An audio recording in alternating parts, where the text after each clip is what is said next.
Good morning, Highpoint. As I stand here in the youth room, I think about a lot of things, right? Memories we've had here, things like that. But one of the things I try to remember anytime I walk into the church building is that while the church is the people, any place where God is a holy place.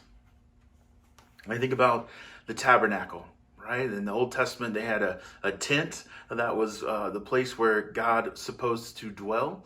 And so every time they set up the tent, they set up the tabernacle, and then there was a spot in the middle that God was supposed to be where God dwelled. And then they built the temple.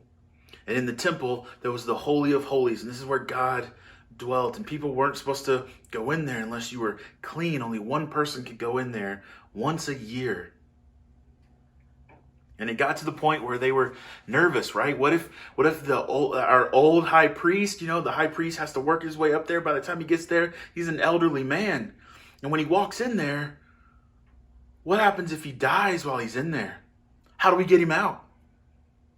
So they came to a conclusion where the priest had to wear things that jangled bells, and they had a rope around him. That way, if he didn't come out in a certain amount of time, they could just pull him back out. And they wouldn't have to worry about disobeying God, about being in his presence and not being clean. They had to make sacrifices. They had to have the priests do things for them. And all that's changed with Jesus.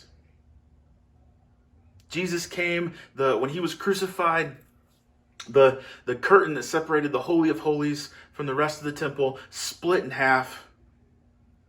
God now dwells among us, in our hearts. But do you view the church as a holy place when you come here? Do you view your body as a holy place because Jesus lives in us? I want to challenge you. You may already do this, and that is great. This may be a problem for you, and this is a time you can work on it, right? But I want to challenge you to evaluate. How do you view the church building? I know it's just a building, but it's the place we come to worship. So this place is special. This place is holy. And how do you view your body?